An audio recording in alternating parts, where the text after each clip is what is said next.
The storm pressed against the windows of my study like it wanted inside. Rain streaked the glass. Thunder rolled somewhere beyond the city. On my desk, contracts waited beneath the amber glow of a brass lamp, each one worth more than most people earned in a lifetime. None of them held my attention. Evelyn's voice did. "Vincent, you promised you wouldn't work tonight." I leaned back in my chair and watched lightning split the skyline. "I promised I'd try." "That is not the same thing." She laughed softly. Warm. Polished. The laugh she used at charity dinners and private parties. The laugh that convinced strangers she had never known cruelty. In 3 weeks, Evelyn Shaw would become my wife. The newspapers called it a perfect union. Her family had influence. Mine had power. Together, we would silence enemies who had spent years waiting for weakness. But that night, she did not ask about business. She asked about my health. "Any dizziness today?" The question made my fingers tighten around the phone. Once. "Vincent. I'm fine. You nearly collapsed at dinner last week." I stood up too quickly. "And the time before that?" I looked toward the silver tray beside my desk. "Coffee. Water. Medication Daniel insisted I keep nearby." I said I'm fine. Silence settled between us. Then Evelyn sighed. "At least let Claire prepare something for you. She worries more than she should." Claire Bennett.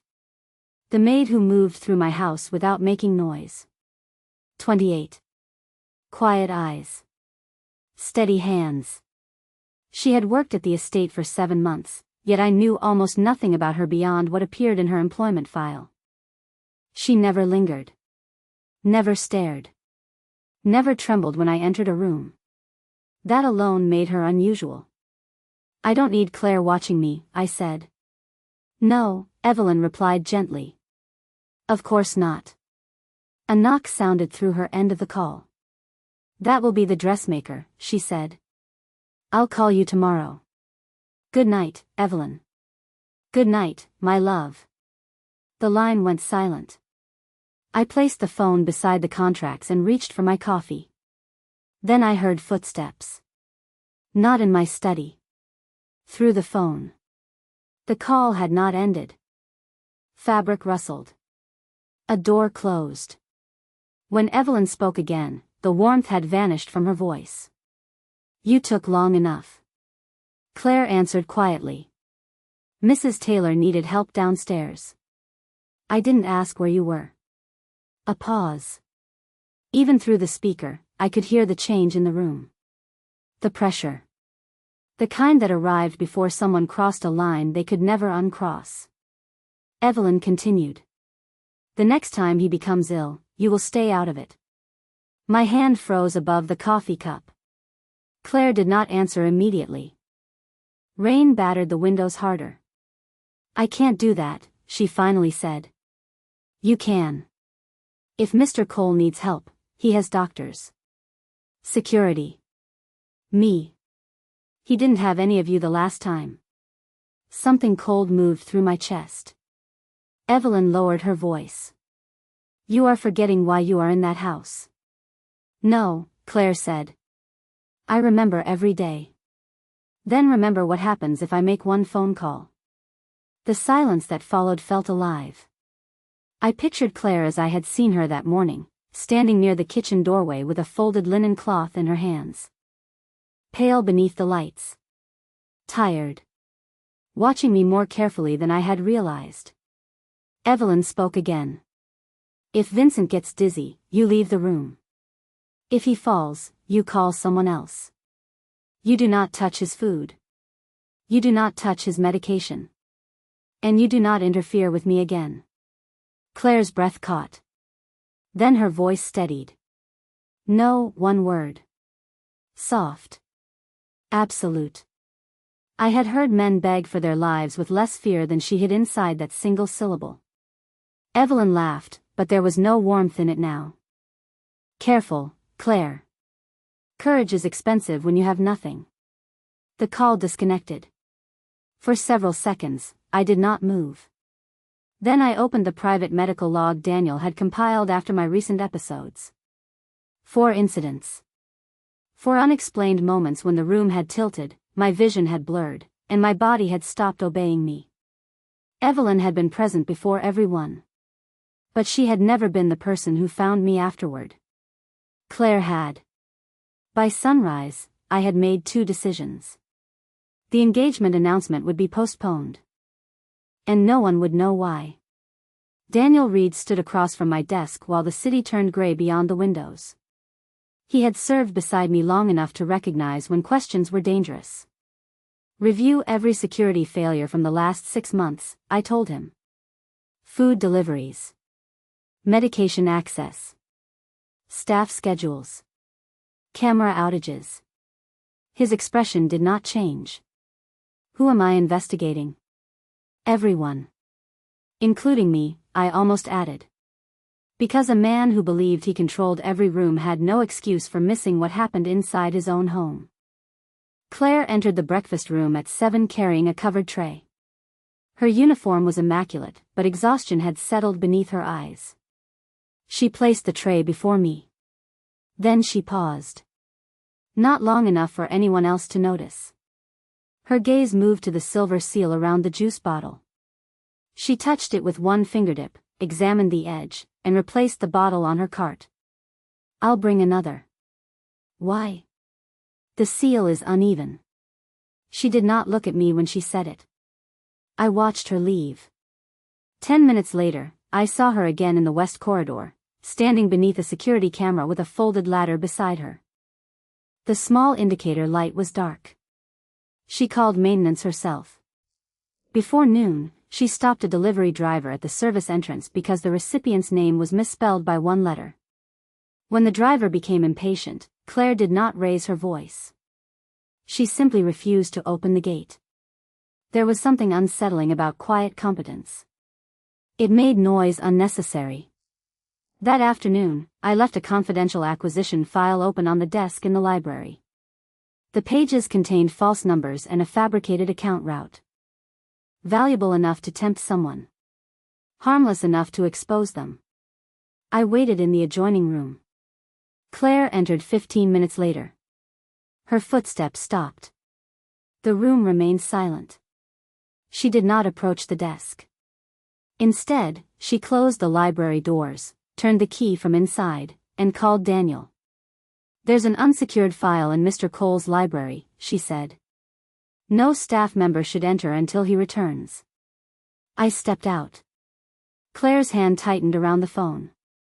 For the first time since she entered my house, I saw fear reach her face before she could hide it. You didn't read it, I said. No, you could have. That does not make it mine.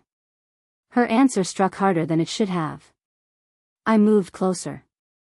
She stood her ground, though her breathing changed. Why do you inspect everything that comes near me? Her eyes lifted to mine. Because no one else does. Then the library doors opened. Evelyn entered without knocking. She wore white. She always wore white when she wanted the room to believe she was innocent. Claire, she said, smiling too brightly. A word. They stepped into the corridor. I followed several seconds later. I could not hear what Evelyn said. I saw only Claire's face lose color. I saw Evelyn touch her arm with the false tenderness of a woman pressing on a bruise.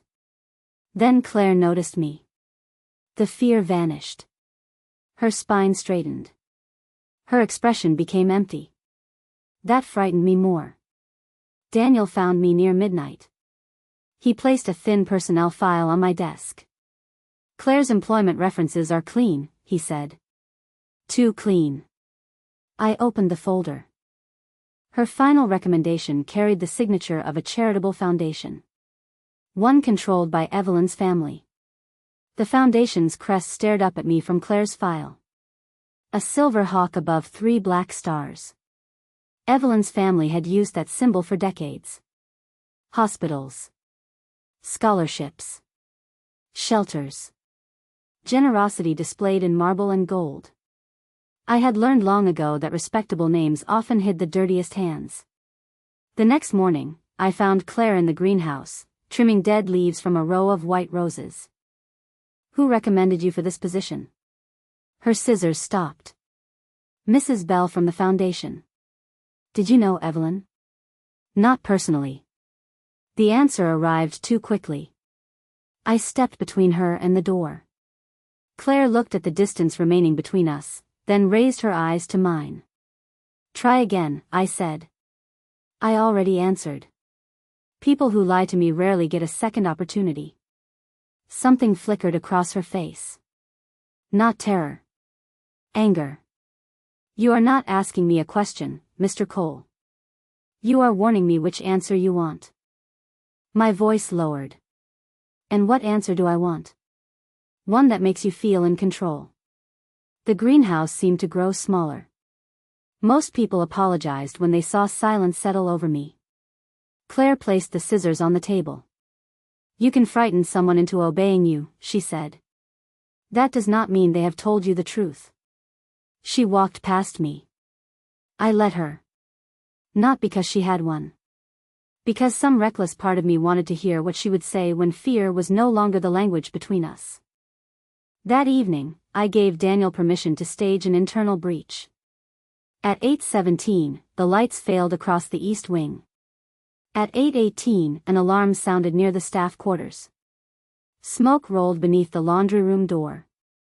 It was harmless vapor. The flames on the surveillance screen were digital. Every guard knew the exercise was controlled. The household staff did not. Panic moved faster than smoke. Claire ran toward it. A young kitchen assistant had frozen beside the service stairs, crying for her mother. Claire caught the girl by both shoulders, forced her to meet her eyes, and guided her toward the courtyard. Then Claire turned back. Not toward the exit. Toward my private rooms. I watched through the monitors as she entered my bedroom, opened the locked medical cabinet with the emergency key, and removed my medication case. She checked every bottle. Counted them. Sealed the case inside a leather bag. Only then did she join the evacuation. When the all-clear sounded, I waited for her in the security room. She entered carrying the bag against her chest. You were told there was a fire, I said. I heard the alarm. You went deeper into the house. Your medication cannot be replaced quickly. You know my treatment schedule. I manage the rooms where you leave it. Daniel placed an image from the security feed on the table. Claire glanced at it once. The north corridor was wrong, she said. Daniel frowned. Wrong how? The emergency lights activated before the main power failed. That system only responds afterward. Silence followed. She had recognized the test within seconds. Yet she had still protected the frightened girl. Still secured what kept me alive. I studied her hands around the leather bag. Small hands. Steady despite the anger in her eyes. You noticed too much, I said. No, her gaze held mine. Powerful men notice too little. They assume the people keeping their lives together are part of the furniture. For the first time, I wondered how many times Claire had stood close enough to save me while I looked straight through her. A guard appeared at the door. Sir, we found something during the security sweep. He placed a folded authorization on the table. My signature was at the bottom. Perfectly copied. The document approved access to 3 private accounts no employee should have known existed. Where? I asked. The guard looked at Claire. In her cleaning cart. Claire looked at the forged authorization, then at me. She did not deny it. That was what made Daniel reach beneath his jacket. I lifted one hand. Leave us. Vincent, now. The guards withdrew. Daniel followed last, closing the security room door behind him. Claire stood beneath the cold fluorescent lights, her face unreadable. Did you put that document in your cart? I asked. No, do you know who did? Her silence answered before her mouth could. I moved around the table. Evelyn? Claire's eyes sharpened. I didn't say that. You didn't need to. I expected relief. Instead, fear tightened her expression. You should not confront her. The warning irritated me more than the lie. You are in my house, carrying evidence connected to stolen accounts, and you believe you can give me instructions? No, she stepped closer to the table. I believe someone wants you angry before you understand what you're looking at. I studied the copied signature again. The pressure marks were too deliberate. The paper had been placed where my men would find it during the staged emergency. A trap built inside my own trap. What does Evelyn have over you? Claire's jaw tightened. I cannot tell you yet. Cannot? Will not. The words landed between us like a locked door. I could have ordered Daniel back inside. I could have confined her to the estate, searched every room she had touched, and forced answers from everyone she had ever known. That was how my world worked. Claire knew it. She still did not bend. I can protect you, I said. But from this moment forward, you follow my instructions. Her expression changed. Not gratitude. Disappointment. That is not protection. That is ownership with better furniture. No one had ever spoken to me that way and remained standing close enough to see my reaction. Claire did. Her pulse moved rapidly beneath the skin of her throat, but her gaze never dropped. What do you propose? I asked. A temporary agreement. You are negotiating with me? I am trying to keep us both alive. Us. The word should not have mattered. It did. By midnight, we were inside the records room beneath the West Wing. Daniel watched the corridor while Claire and I compared altered staff schedules with wedding invoices and charitable transfers. The pattern was nearly invisible. A florist given access on a night no flowers arrived. A medical courier whose delivery had never been logged. A catering company paid twice through separate accounts. Claire circled 3 dates. These all happened before your episodes. You noticed? I corrected what I could. She opened a ledger and showed me a handwritten change in the kitchen schedule. That dinner was supposed to be served by someone else. I switched assignments. Why? The server had never worked here before, but his identification cleared security. My eyes moved to her. That should be impossible. So should a forged signature in my cart. For hours, we worked without rank between us. She found details my accountants missed. I traced routes she could not access. Each discovery pulled us closer to the same conclusion without naming it. At 2 a.m, Claire reached across me for a folder. Her hand brushed mine. She froze. So did I. The room went silent except for the low hum of the ventilation system. For one dangerous second, she looked at me not as an employer. Not as a threat. As a man she had been trying to protect. Then she pulled away. Daniel entered carrying a tablet. We found another transfer. He placed the screen between us. A protected account had activated less than an hour earlier. The beneficiary was Claire Bennett. The money came from the Shaw Foundation. The account showed 12 years of payments. Not months. Years. Each transfer carried Claire's name, her identification number, and an authorization code belonging to the Shaw Foundation. The earliest payment had been made when she was 16. I looked at her. She had gone completely still. Daniel enlarged the transaction history. The records passed 3 independent verification checks. These aren't recent fabrications. How much? I asked. Enough to keep someone loyal. Claire flinched. It was small. Almost invisible. But I saw it. Leave us, I told Daniel. This time, he hesitated longer. Vincent, the archive is already deleting itself. We may have minutes. Preserve what you can. Lock down every external connection. When the door closed, I turned the tablet toward Claire. Tell me why Evelyn's family has been paying you since you were a child. Her eyes remained on the screen. They weren't paying me. The records disagree. The records were designed to. I laughed once. There was no humor in it. Every time I think you are finally telling me the truth, another lie opens beneath it. Pain crossed her face. Not guilt. Something worse. Resignation. I knew Evelyn before I came here, she said. The room seemed to lose air. How long? Years. You told me you didn't know her personally. I said what I needed to say. The word struck with surgical precision. Every moment between us rearranged itself. The altered schedules. The sealed medication. The frightened honesty in her eyes. Even the brief warmth of her hand against mine. I had believed those moments belonged to us. Now they looked rehearsed. You entered my household through her foundation. Yes. Under a false recommendation. Yes. And you expect me to believe you were protecting me? Claire's voice lowered. I do not expect anything from you. I stepped closer. You watched me investigate the woman who placed you here. You let me trust your judgment while hiding that you were connected to her. I was trying to keep the archive open long enough to find the source. By lying to me? By surviving? The answer stopped me. For half a second.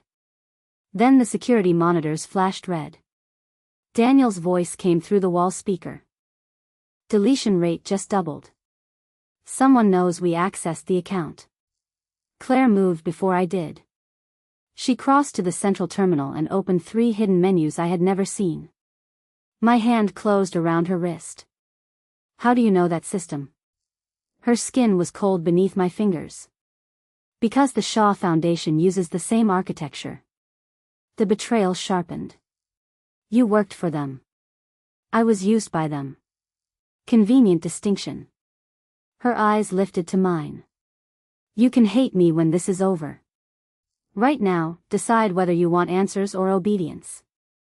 The words cut deeper because they echoed everything she had already taught me about power. I released her. We worked. No guards. No threats. No room for anger. Claire rerouted the deletion process into a false server while I traced the outgoing command. Files appeared and vanished in bursts: wedding invoices, medical authorizations, household access codes, private photographs taken inside my estate. Then Claire found a buried directory. Copy it, I ordered. I'm trying. The progress bar reached 30%. 42. The screen went black. Claire pulled the terminal cable from the wall and connected the drive directly to the isolated unit. The system sparked. Smoke curled from the port. She did not pull away. Claire. Almost.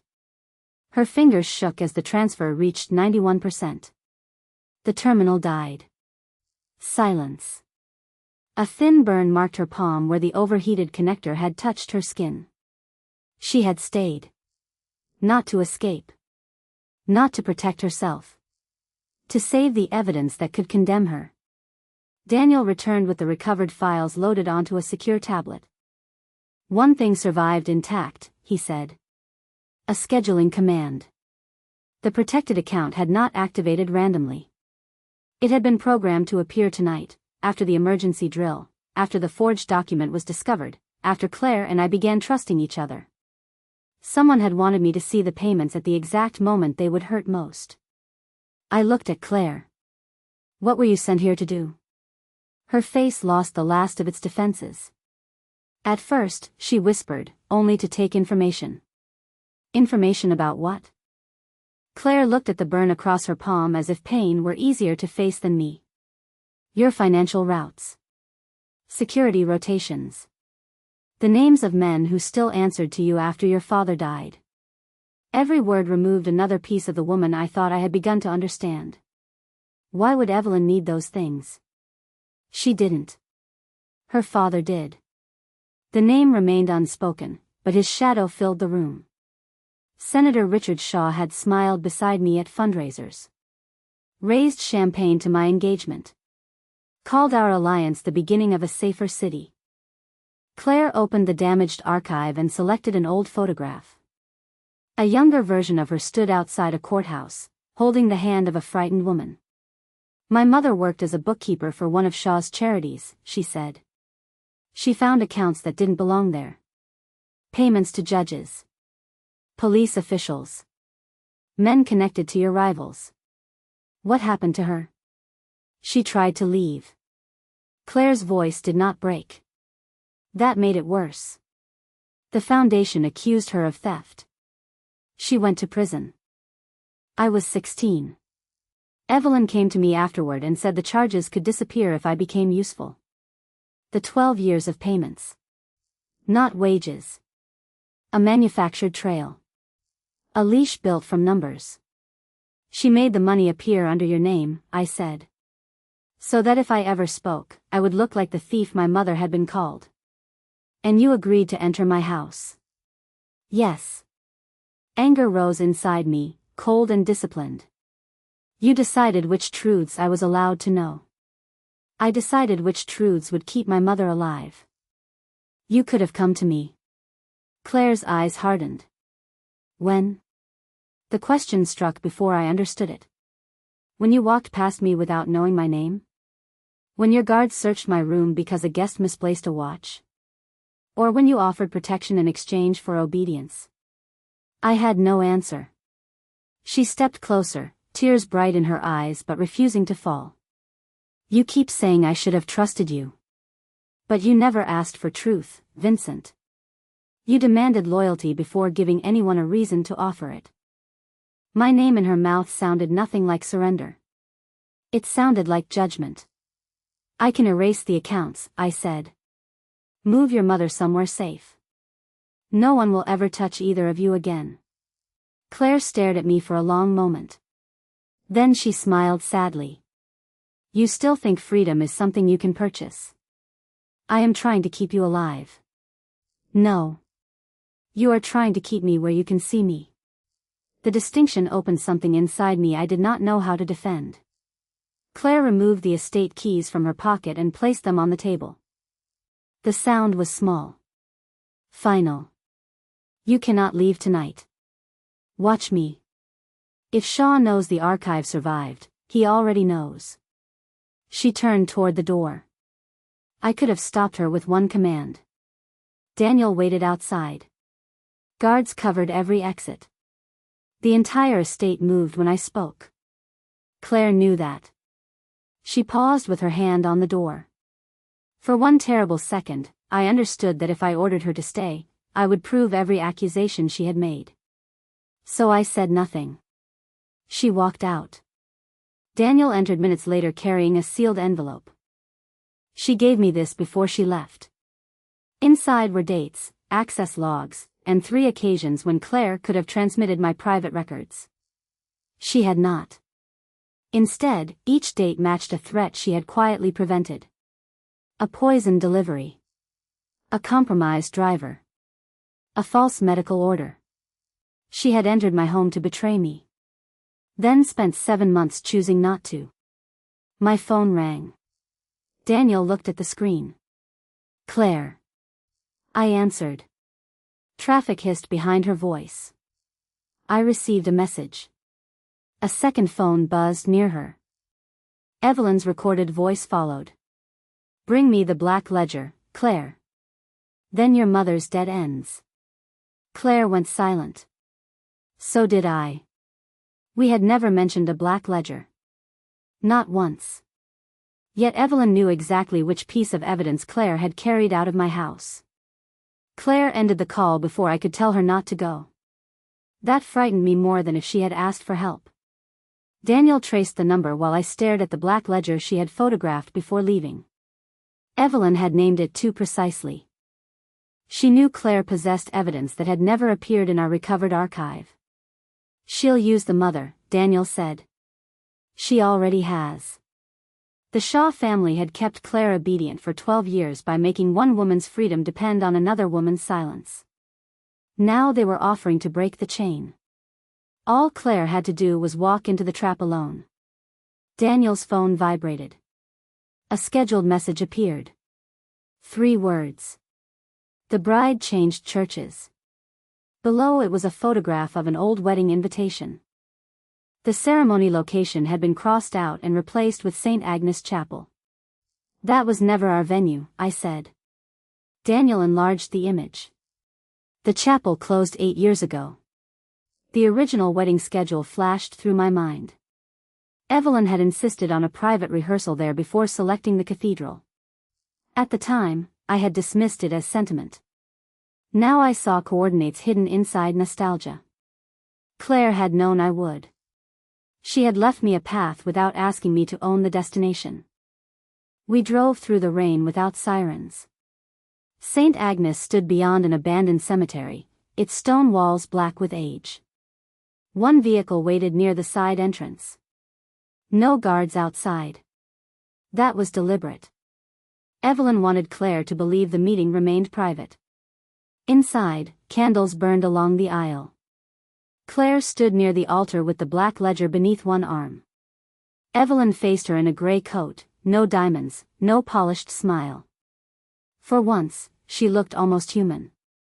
My father controlled both of us, Evelyn said. You think I wanted any of this? Claire's voice remained steady. You threatened my mother. To protect her. You sent me into Vincent's house. To protect myself. Each answer arrived too smoothly. Evelyn was building innocence one sentence at a time. I watched from the dark passage beside the sacristy, every instinct demanding that I step forward. Daniel touched my arm. Not yet. Those words felt like punishment. Claire placed the ledger on a pew. Where is my mother? Safe. That is not a location. Evelyn's expression tightened. For the first time, Claire's hand trembled. Her lowest point was not fear for herself. It was the possibility that every sacrifice had protected a woman who might already be gone. You promised the charges would disappear, Claire whispered. They will. Give me the ledger. Claire looked toward the chapel doors. For 1 second, I thought she was searching for me. Then 2 men emerged from behind the columns and locked the entrance. Evelyn's mask vanished. You were always too sentimental, she said. That is why you failed. Claire's shoulders dropped. She appeared defeated. I moved toward the passage opening. Daniel caught me again. She hasn't signaled. I nearly struck him. Every part of me had been trained to answer danger with force. To enter first. Control the room. Remove the threat. But Claire had asked for something harder. Trust. Evelyn stepped closer and reached for the ledger. Claire released it. My chest hollowed. Had she surrendered the only evidence that could free her mother? Then Evelyn opened the cover. Blank pages. Claire raised her eyes. You made one mistake. Evelyn froze. You said the black ledger contained payment records, Claire continued. I never told you what was inside. A tiny red light glowed beneath Claire's collar. A transmitter. Evelyn's face changed. Claire had not come to trade the evidence. She had come to make Evelyn identify herself. One of the men grabbed Claire's arm. I stepped from the shadows. But Claire did not look at me. She looked directly at Evelyn. He heard you once by accident, she said softly. This time, I made sure he was listening. Daniel entered behind me with 2 armed guards. The man holding Claire released her. Evelyn did not move. She held the blank ledger against her chest, staring at Claire as though the woman she had controlled for 12 years had suddenly become someone else. You planned this, Evelyn whispered. Claire's breathing was uneven, but her voice was not. No. I survived long enough to learn from you. A phone lay hidden beneath the front pew. Its screen showed an active transmission. Not to one device. To several. Daniel's investigators. 2 federal attorneys. the independent board overseeing the Shaw Foundation. Claire had built a room Evelyn could not buy her way out of. One of Evelyn's men reached inside his coat. I moved first. The weapon struck the floor before he could raise it. My hand closed around his throat. Rage narrowed the chapel until all I could see was the fear in his eyes. Vincent. Claire said my name once. I stopped. She stood beside the altar, one wrist reddened where the man had held her. You cannot frighten the truth into becoming clean, she said. The words reached somewhere violence could not. I released him. Daniel's men took control of the room. Evelyn laughed softly. You think a recording changes anything? Claire accepted the assignment. She stole access codes. She entered your home under a false identity. She did, I said. Claire looked at me. Pain flashed across her face. Then I stepped beside her. And she spent 7 months destroying every advantage you paid her to create. Daniel placed a tablet on the altar. Recovered transmissions filled the screen. Claire had been ordered to send my schedules. She altered them. Ordered to provide my medical records. She substituted false reports. Ordered to leave a service entrance unsecured on the night of a planned attack. She warned security without revealing how she knew. Every act I had mistaken for coincidence had been a choice. Not loyalty purchased by Evelyn. Loyalty chosen against her. Evelyn's expression fractured. My father will bury this. Your father is already part of the recording, Claire said. The color left Evelyn's face. She opened the final audio file. Senator Shaw's voice filled the chapel, discussing payments, forged medical orders, and the engagement that would place Evelyn close enough to control my organization after my death. That was the central truth. Evelyn had never planned to marry me. She had planned to inherit the silence I left behind. Daniel confirmed the recording against the recovered archive. Dates. Accounts. Names. For once, my power was unnecessary. The evidence stood without it. Evelyn looked at me with hatred. You would choose a maid over me? I turned toward Claire. No, Claire's eyes lowered. Then I finished. She was never beneath you. The silence that followed belonged to her. Claire instructed Daniel to protect the household staff whose identities had been used in the scheme. She refused revenge. Refused secret punishment. Refused to let innocent people become collateral damage in a war between powerful families. Evelyn was taken from the chapel without another word. When the doors closed, Claire swayed. I reached for her, then stopped before touching her. She noticed. Slowly, she placed her hand in mine. Not because I demanded it. Because she chose to. Why? I asked. Why did you keep protecting me after everything I failed to see? Her fingers tightened around mine. Because my loyalty did not begin in your house. I searched her face. Claire looked toward the dark altar, carrying a truth even Evelyn had never understood. It began the night your father destroyed my family. The night my father destroyed Claire's family, I was 23. Old enough to understand what he was. Too young to believe I could stop him.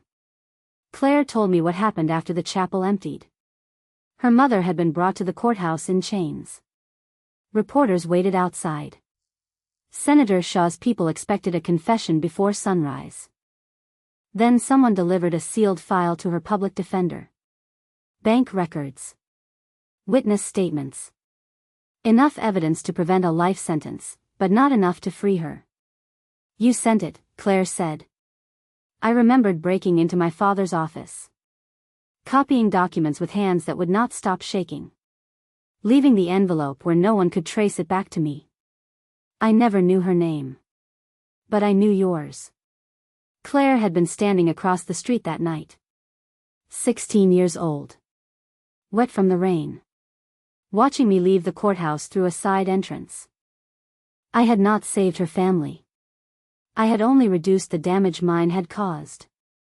Yet when Evelyn sent Claire into my home years later, Claire already knew one truth about me. I was not my father. I protected you because you tried once, she whispered. Before anyone was watching. That was the last thing she gave me that night. Then she left. This time, I did not send men after her. The investigation consumed the next 4 months. Senator Shaw's accounts collapsed beneath evidence Claire had preserved. Evelyn's confession completed the chain. Every employee used as a false name received protection and restitution. I dismantled the routes my father had built. Not because they were bad for business. Because they had taught me to mistake control for strength. Claire did not return to the estate. She found an apartment near the rehabilitation center where her mother recovered after release. She testified when necessary. She ignored every gift I tried to send until I understood that gifts were another way of avoiding words. So I went to her with nothing. No guards. No car waiting at the curb. Only the final archive in my hands. She opened the door but did not invite me inside. This belongs to you, I said. The drive contained every remaining record connected to her mother. Every payment. Every forged document. Every name. You kept no copy? No, that is dangerous. Yes. She studied me carefully. For once, I let the silence remain hers. I am sorry, I said. Not for failing to control what happened. For believing control was the same as caring. Her eyes softened, but forgiveness did not come quickly. It should not have. My phone rang. Daniel. Months earlier, I would have answered before the second vibration. Instead, I ended the call, placed the phone face down, and looked at Claire. What do you want? The question felt more difficult than any command I had ever given. Claire stepped into the hallway. I want my mother's name cleared. It will be. I want the household staff protected after the investigation ends. They are. And if I ever return to your life, I leave when I choose. My throat tightened. Yes. She searched my face for hesitation. I gave her none. Then she reached for my hand. Not as my employee. Not as my debt. Not as something I had rescued, purchased, or claimed. As an equal. I'm not coming back to the estate, she said. I know. You can visit tomorrow. That single word carried more trust than obedience ever had. Tomorrow. I had ruled men by making them fear what happened when I spoke. Claire changed me by showing me what became possible when I listened. Power could force a door open. But only love could stand outside, and wait to be invited in.